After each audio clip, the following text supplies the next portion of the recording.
Hello, everyone. In this video, we will begin a new chapter. We will introduce single-dimensional arrays in chapter 7. Why do we need an array? Let's consider this example. Suppose, for instance, you need to read 100 numbers, compute their average, and find out how many numbers are above the average. Your program first read the numbers and computes their average, then compare each number with the average to determine whether it is above the average. In order to accomplish this task, the numbers must all be stored in variables. You have to declare 100 variables and repeatedly write almost identical code 100 times. Writing a program this way would be impractical. So how do you solve this problem? An efficient, organized approach is needed. Java and most other high-level language provide a data structure, the array, which stores a fixed-sized sequential collection of elements of the same type. Once you create an array, you can store the 100 number into the array, and you can access each individual elements and through the single array variable. So let's now see how we declare an array variable. So this, you declare an array, it is actually a reference variable that refers to the array object. And through the reference variable, you can access the elements using the index. So here, let's see, we have all these numbers, 100 numbers in the array numbers. And you can access the elements using numbers, brackets 0, brackets 1, and brackets 99. So the index begins with 1, it's an integer.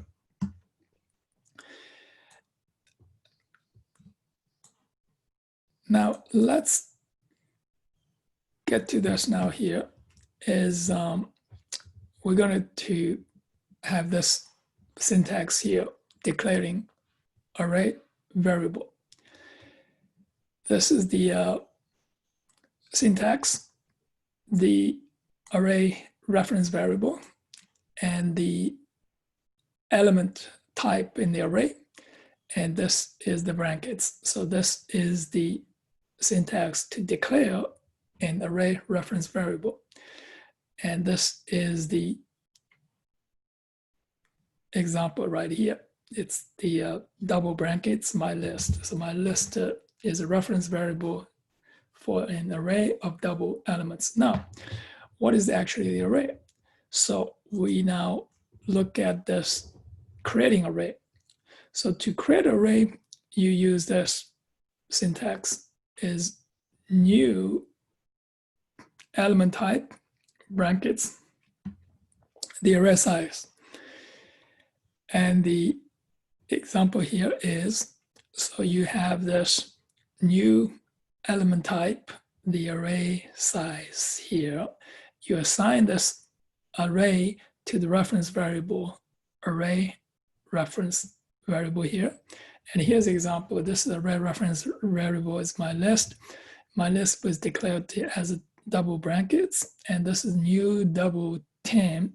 So creating an array of 10 double values assigned to my list.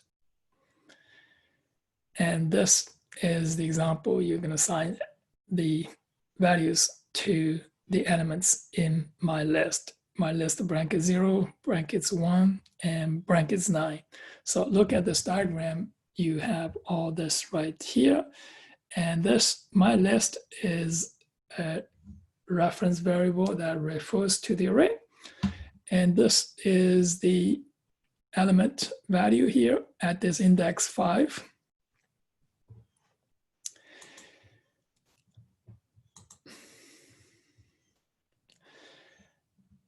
Now, the array size is fixed once the array is created. So now you can get the size of the array through the array reference variable using this dot length. So this is dot length.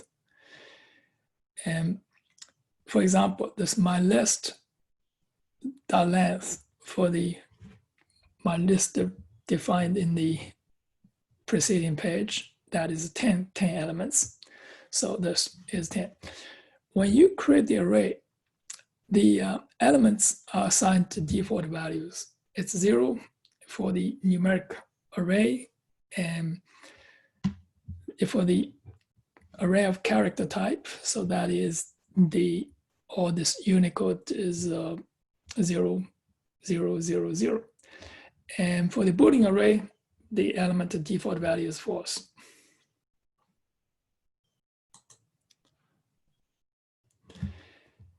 Accessing array elements and using this indexed variable here is the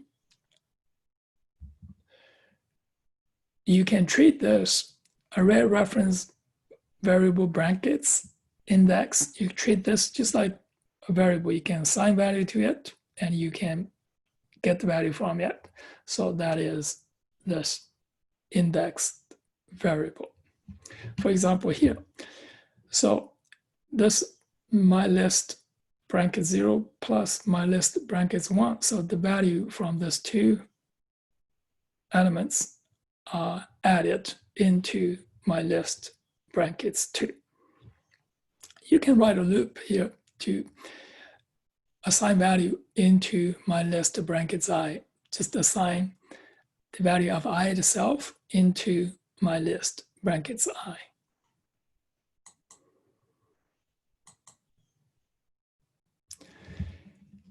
You can also use this syntax, array initializer, to initialize the array and also declare it at the same time.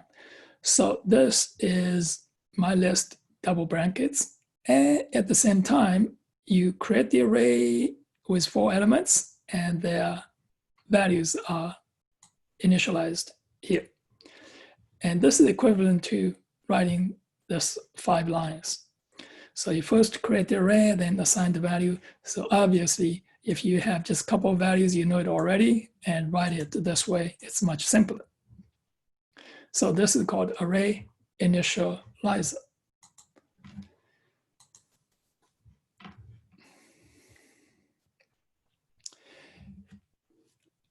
Now let's see how you're going to process all the array elements and using many examples.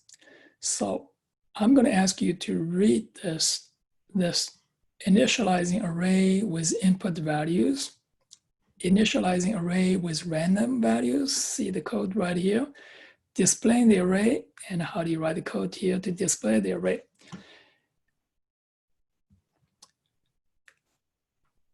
You have to display each element here. So here is my list of brackets I. Now you cannot say I'm going to just display using print my list. So here, let me write the code right here. So I'm coming here and put my code right here. This is double brackets my list. So let me put some values here. 1, 2, 2.3, negative 2.7. All right, so those are my values. I want to display all of this. Okay, so you have to write this code. Now what happens if you say, hey, I'm just going to write this. I'm going to delete this 3 lines and simply print this my list. Now this is not right. See what happens, you're going to see this is the reference variable, and you are going to print this is this. It is just a memory address, some kind of data representing it. So that's what you see here. But if you have an array of characters, Java has this feature here. You can say, I'm going to just display print city. That will print everything in this. All the characters will be printed. So I'm going to go copy and paste right here. And so this is what I have. It's the city is array of characters. And now this is going to be printed. Each character is printed. All right, so here, and this is the code here. Look how you sum all the elements right in this loop and to get all the elements added in the total. And this is to find the largest element. This is to find the smallest index of the largest element. So there are many, many examples here. Here's the random shuffling. So you can write the code to randomly shuffle this elements right here. So, and please watch this animation after this video. And this is the shift the array. You can shift it and to the left, and then the first element 4 is put it at the end. So the shift, circular shift. And now using array, you can simplify the code you have done in the past. And for example, here you have all the months here. You put all the months name here, and now you can use the integer. And here is months brackets. So this for, if this is 1 for January, so that is going to be months bracket 0. That gives you January. Now, if you don't use array, see, this is what we have done in the past. You write the code many, many lines using if month name is 1. So you're going to display this is January. If this month number is 2, so you're going to display February. So this is what you do now. All right, so let's look at this for each loop here. Java supports a convenient for each loop here. It is this. Instead of using index here, you can say, here's my list is array. So for each element, it's a double element, you're going to print it. So you're not using any of index. This is actually very good. It could avoid errors, because often when you use this index, see, I'm going to display everything. This is going to be a problem. It's the index I is less than or equal to list.length. So it should be I less than, not I equal to. If you put equal, you're going to get index out of range exception. So if you can write a code without having to deal with index, this is much simpler.